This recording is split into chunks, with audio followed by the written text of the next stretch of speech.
It might not have been the most thrilling, most enjoyable night of football ever. As always on a Friday, I'm going to start with a TNF recap. But at least we got pretty much what we expected, right? We got what the big head and I expected. What was always going to happen is exactly what did happen. Because we've seen this movie before. We've seen this movie way too many times. You know what movie I'm talking about. The movie starring Danny Turnovers. Danny Turnovers eating an L in prime time.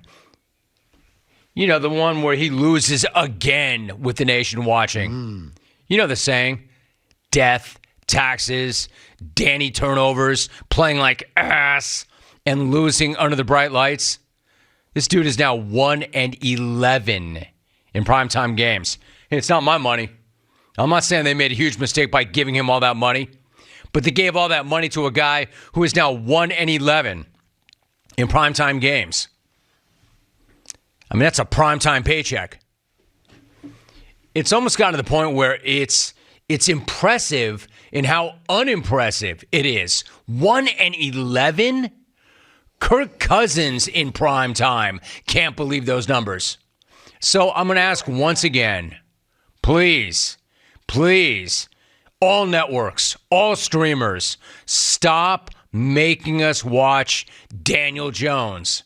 I would even endorse a ban on the Giants in prime time or an automatic flex. Anything to keep them from showing this team on Monday Night Football 10 days from now, which is exactly what's scheduled to happen. I'll give the Giants this much, though. At least they kind of sort of hung around for a couple of quarters last night. Unlike that Dallas game where they got straight curb stomped for 60 minutes. At least I almost sort of kind of felt like there was a game last night. Not that the Giants did all that much to make it competitive. It was more a fact of the Niners taking a minute to get it going. And I'm not even sure that they fully ever did get it going. I mean, the Niners did not exactly look like a juggernaut last night. They're all right. They're all right. They did some things pretty well. But in terms of them being head and shoulders above everybody else and being the team to beat, I didn't see that last night. Brock Purdy did not exactly look like the unstoppable, overwhelming force of nature that can't be beat like he's been in the past. And yet, the funny thing is, he can't be beat. I'm sure Big Clock Brock would just say, yeah, you know what? The clock. Scoreboard, look up at it. Then box score, look at that too. Then career record, feel free to peruse that. Because this dude is still undefeated in games where he doesn't shred his UCL. How amazing is that?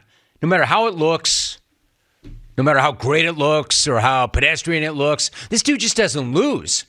He's undefeated in games where he does not shred his UCL. And while he might not quite look like he's all the way back to the guy that he was during the second half of last season, it didn't stop him from putting up a career-high 310 yards last night. And oh yeah, he won again. This dude really is the epitome of win.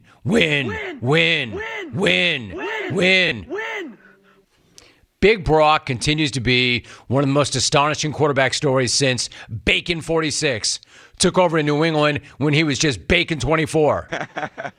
The guy just doesn't lose. He's like an inverse Danny Dimes in primetime. It's like if you think about Danny Turnover's pathetic primetime career, then take the mental picture, and then flip it on its head. Take the exact opposite of that, and then that's what you have with Brock Purdy so far. So yeah, I'm going to say the Niners could have looked better. But it's hard to complain about a 30-12 win on a short week, especially if you heard Kyle Shanahan talk about prepping for a Thursday night game earlier this week. And then he's got his own song. He is the Lobster JR. And look, he's not wrong. There's no way any of them like playing on Thursday night. Even if they do have more time on the back end. It completely jacks with all of their processes and their routines and their regimen. Of course they hate Thursday. Players also do not get a proper chance to recover from Sunday. I'd say the only ones who like Thursday are the fans, but given the crappy quality of the product, even the fans don't like Thursday. So, Lobster JR, I see him working. If he thinks Thursdays suck, pretty much everybody does. But then again, look at it this way. It sucks, but imagine how much it sucks if you lose. At least you won. So if you win, you get the dub, you get a few days off or a few more days on the back end, and that's fine. But if you got to go through that whole thing only to lose or get beaten down, it's like the worst thing ever. See, my feeling coming in was the Giants were in deep. Short week, not enough time to get ready for Kyle Shanahan's fire offense. But it was the Niners that seemed a little bit flat and a little out of sorts early on. I mean, maybe Thursday did jack with them. Maybe that explains why the Niners came out a little flat and took a minute to get going. They were confused. Maybe they didn't know what day it was. They also seemed a little confused about the rules. Well, maybe not them, but Trent Williams seemed a little confused about one rule. You know that one rule which states you're not allowed to punch a dude? Except that Trent wasn't the only one confused about that rule. The refs apparently also don't know that rule because they did not toss this guy for blatantly punching a dude in the head. Not only did they not toss him for blatantly punching a dude in the head, they actually came out after the game and tried to defend not tossing Trent Williams for blatantly punching a dude in the head. I mean, the ref shows too much. Here's the NFL Senior VP of Officiating, Walt Anderson, after the game. Quote, "We ended up looking at the video we had available to us, and we just didn't see anything that rose to the level of flagrant." End of quote. Dude, what were you looking at then? And if that weren't absurd enough, quote, "We couldn't confirm that 100% from that standpoint of, was it truly a closed fist with a strike?" End of quote. You couldn't confirm that that was a closed fist. What, do you dudes not have eyes? Do you not have eyes? And let me be clear about this. I've got no problem at all with people who don't have eyes. They just should not be NFL refs or senior VPs of officiating.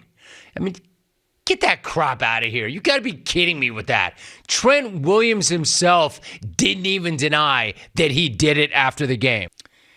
I mean, they saw nothing and this guy just owned it. Yeah, I did it.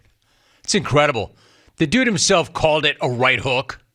The journo called it a Larry Holmes, Mike Tyson. But the NFL didn't see anything flagrant and couldn't tell if it was a closed fist strike. All right. Sure you couldn't. And I'm sure you won't be finding him either, right? Because nothing happened, right? Am I right? Zebras. Right? Ref show? I mean, dude should have been run out of that game in the second quarter. Everybody knows it. He knows it. But also nobody thinks that that was turning the tide in that game anyway. Nobody thinks that Trent getting tossed would have suddenly given Danny turnovers primetime powers that he already did not possess.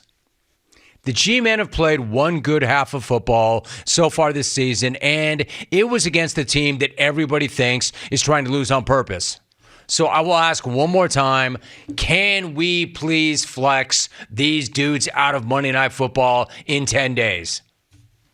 If you got a better solution, I will take it. I'll take any solution at this point.